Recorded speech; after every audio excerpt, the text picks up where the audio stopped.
Hello everyone, welcome back to my channel and welcome to the Avengers episode 15? Oh no, this doesn't say.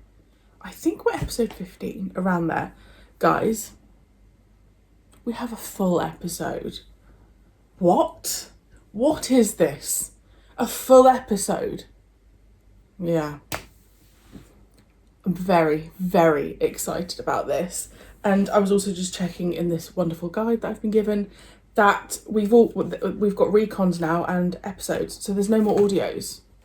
I made it through. I feel very, very happy, very proud of myself, and I'm very excited to actually see a visual now of an entire episode. If you are new here, my name is Marie-Clare. Thank you so much for joining me. I apologise it's been so long since the last episode. It's just, honestly, like, time just gets away from me when it comes to filming, especially now, like with doing film reactions and stuff. It just takes up more time, so I apologise. I shall be better. I will try. Right, should we just crack on? This is exciting. I hope you're excited because I'm excited. Let's watch a full episode of the Avengers. Take 5. That nuisance abatement problem we were discussing. Deal with it as arranged. Yes, that's it. I want him frightened good and hard. Don't overdo it, just make sure he doesn't forget it. Shut up and get on with it, Dickon. So the Frighteners, he wants him frightened good and hard. He literally wants to just scare someone. That's what I had to see. That's what I did. I had to drag him out of a nosh bar. Making up for lost time. It's like this, Deacon. I'm out on tickets, see? One lumbering on my present form and I'll be eating porridge till it's coming out my flipping ear holes. Think you're retiring, Lobster? There's laziness for you. That's the welfare state. Just a routine massage, nothing spectacular, but stopping short of what you did to that old postmaster, remember? What about tools? The Lord caught me last night. Lovely job there was on all two. And it made special for me in Hamburg. I'll try some of these on for size. Oh God. Nines when he's alone at a restaurant called La Provence, the King's Road. He gets home at about 10. 10:30. I want it done tonight. While he's still in a receptive mood, whisper to him, lay off that girl. Got that? Lay off that girl. And remember, give him the real Frighteners, Watson. The real Frighteners. You're all right if I sit here? By all means, thank you so much. Pretty good done. That's what I thought, too. Yes. So what's about, anyway? Going to the dry cleaning business? No, I've got a new line. I think it might interest you. What's that? Massage contract. I see. Do you have a... Who's tipping him off? Since you mentioned it, yes. Marie-Clare? Hello, darling. Jeremy, you shouldn't call me here. But I had to. I've been waiting for hours. What the devil's happened? I couldn't leave. He hadn't gone out. I know I'm a coward, but Jeremy lately, he terrifies me. He's changed so. Look, I'm coming round. No, you mustn't with the court order. Oh. All right, darling. Now listen to me. We'll meet tomorrow at our usual place. Tate Gallery, 11 o'clock. Just inside the main door. Now, have you got that?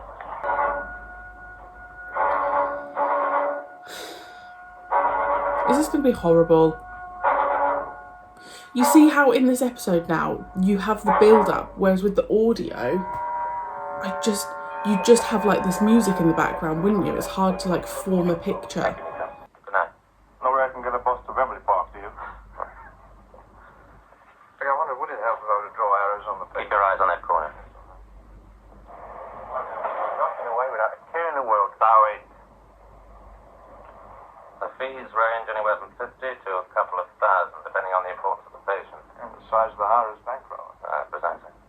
Like, how does this deacon get himself hired? They called them He's very well known, patients. much in demand on all levels.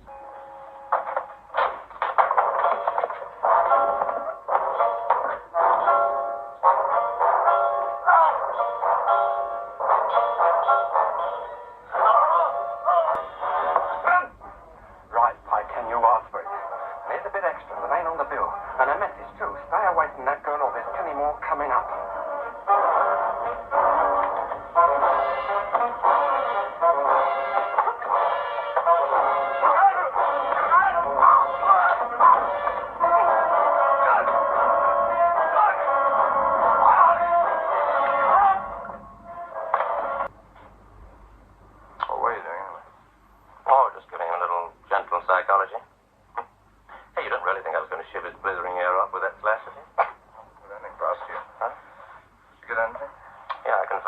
massager's name? The chap I mentioned to you, the deacon. That's something, isn't it? Well, no more applied psychology, not on these premises. Oh, no, boy, not on the premises.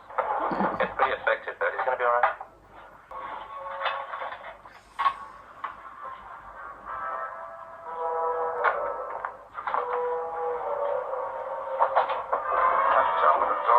Himself. Give away our ship, but they're not. You had enough for one night. You may or may not know it, but I'm trying to help you. I'll send for a bet. But you're making it very difficult. Look, Can you give him like a sedative or suit something? yourself. You wouldn't get That's what anywhere. I'd do. Your condition. Your neck's troubling you, isn't it? Not enough to keep me here, ain't. You fractured a vertebra. You move that head, you're dead. Help me! Exactly what I'm trying. Keep still. You want to drop dead? It's better. Keep absolutely still and don't move a muscle. If I can get you to a properly equipped orthopedic theatre, you may stand a chance. I'm not making any promises, but in the meantime, you're going to do something for me. Anything, only get me to an hospital. Take me to see the deacon. You're nuts. All right, off. He do the both of us, I tell you. Besides, she loves me dearly. The model young man, right background. All doors open to me. Money, let's not be squalid until after the honeymoon. You start squawking about backing loans for me, and she might start thinking. She's dumb, I know, but she's not that dumb. She might even start listening to her father. I've got to paddle along softly. Softly till after her 21st birthday and this war to court nonsense runs out. About 6 months off. Exactly, and I've got to keep things dewy fresh and oh so quiet until then, or there won't be any wedding. And where will you be then? Your only redress would be to sue me for it. And you know what your chances of collecting then would be, don't you? Listen, Jeremy, let me tell you, I can I thought he was a good guy and he's not. All right, I don't get that. Well, well, well. Try, that's all. Johnny will tell everything.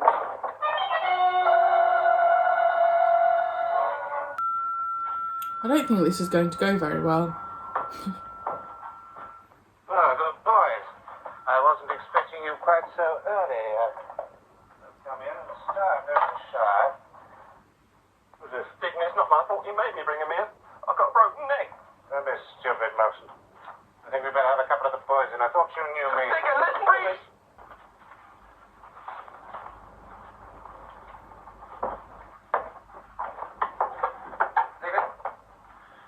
Tell the man outside to open the door. He won't if there's anybody in the shop. All right, but no tricks. If anybody jumps me out there, you get this.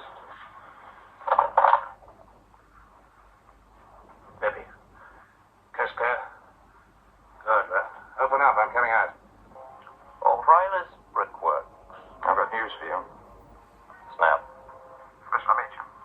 Same place, same taxi. 3209. Okay, fine. Goodbye.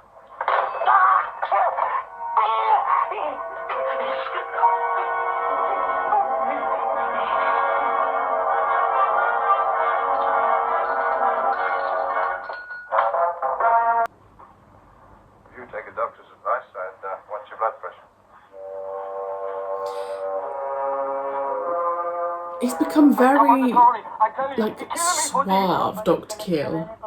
I feel like Steed's rubbing off on him. Now do as the gentleman tells you, Peppy. It's your only chance. How are you feeling today? I brought your ointment as promised. Oh, you needn't bother, old man. They know, don't they? They know that he's not all he's cracked up to be. Make some coffee, will you join me? Oh, thanks. I've just been talking to somebody called Weller. I believe you're acquainted. And how? I also had a little talk with a gentleman called the Deacon. Look, I don't want to subject her to any more unpleasantness, that's all. Right. How very good of you. Like that. Funnily enough, I'm going up to Scotland for a fortnight's fishing. If you could get around to my house, say, tomorrow night, I could run you both up there, couldn't I? You mean you... Why not? You'd do the same for me, wouldn't you? Oh, but look here, I couldn't possibly expect Oh, you it's to no trouble at all. Tell you what, we just get in touch with Miss Marilyn Weller and put her in the picture.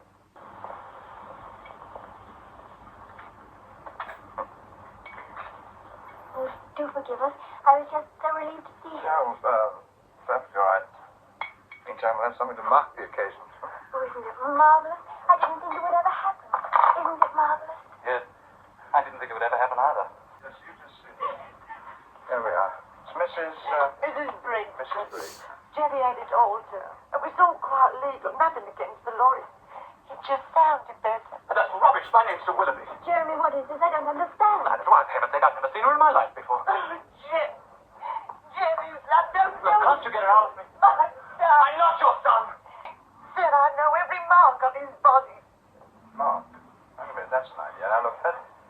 son got any particular mark of any kind? A birthmark, anything like that? Birthmark? Yes, that's all. Oh, there was a little horseshoe scar on his shoulder. He got it when he was a baby, fell out of his armchair into the fender. It wasn't his fault, and it must Just never mind. Just sit down. It's perfectly simple. All you have to do is whip your shirt off and show you haven't got a mark. This has gone far enough. Jeremy, I think the doctor's right. If it will help you. I won't do it because I know my own name. My parents died when I was a child. I even knew my father. Right. You violated a chance. If you had nothing to hide, you'd show your shoulder, wouldn't you? What are you yelling to my son?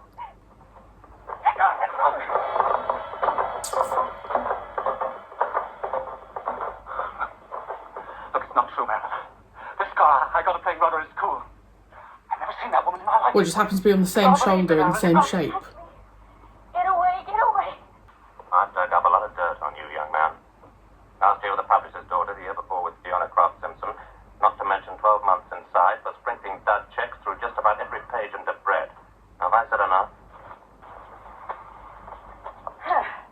Go on and never call me mother. How was it, Ducky? Oh, Doris, you're wonderful. How you doing? Never was 10 quid better earned. Oh, Jimmy's loving. Let's keep it professional. Oh, yes, and I did, there was a taxi I had, and I also had to hire this coat. Oh. How did you find out about the scar? I saw it when I was doctoring him up after the fight. Oh, you crafty old picnic. Oh, Ducky, we're not going to leave all this lovely gin, No, are we? please help yourself.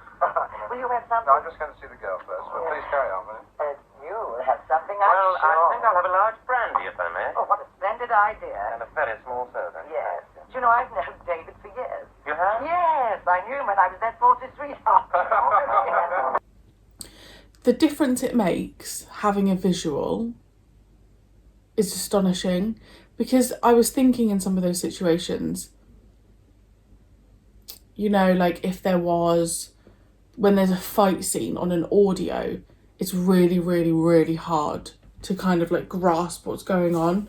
Whereas being able to see it there was just so much easier. I really enjoyed that episode. It was nice seeing the full extent of like Keel and Steed kind of working together and playing people off each other to get the end result. I really like Dr. Keel. I think he has really found his feet. I think he's a very charming man. He really reminds me of Paul Mescal, who is like an actor nowadays. They've got like a really similar like mouth and chin. That's just what I was thinking during that. And Steed has this real like James Bond suaveness about him, you know.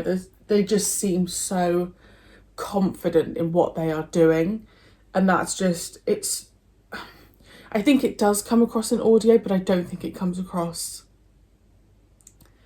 as well as it should. Obviously audio is limited, so that was really, really nice to see.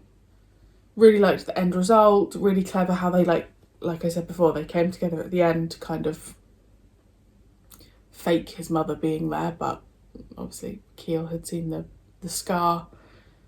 I'm trying to think what else. So there was another point I wanted to make and I cannot remember. I can't remember the point. Should have written it down. But I was so grateful to have an episode. I think it really helps, like the bond I feel just watching that episode, opposed to like, well, you think the audios aren't even them, you know, so you're trying to form like a picture and a relationship with a show when you're not even, it's not even the same people. So I feel very grateful to have had a full episode, and I am so grateful that going forward now we've got recons, and then obviously I can fully crack on with the show, which I'm so excited about, because it's just, I know I didn't need to do the audios. I'm glad I've done it, because I also do feel like I've kind of seen the development of Dr. Keel. Like if you compare him to like the first episode, it's astonishing, and he really is relishing this role. I think he is so suited to this like role alongside Steed. He's definitely got a bravery aspect, because there's a lot of situations that he goes into quite, you know, blindly, I would say, and with minimal, you know, weaponry or anything like that, but he still goes for it. So I think naturally with him being a doctor, there is an element of right and wrong and you know, making right what should be. So really enjoyed it. Let me know your thoughts on that episode, and I will see you very soon for episode 16.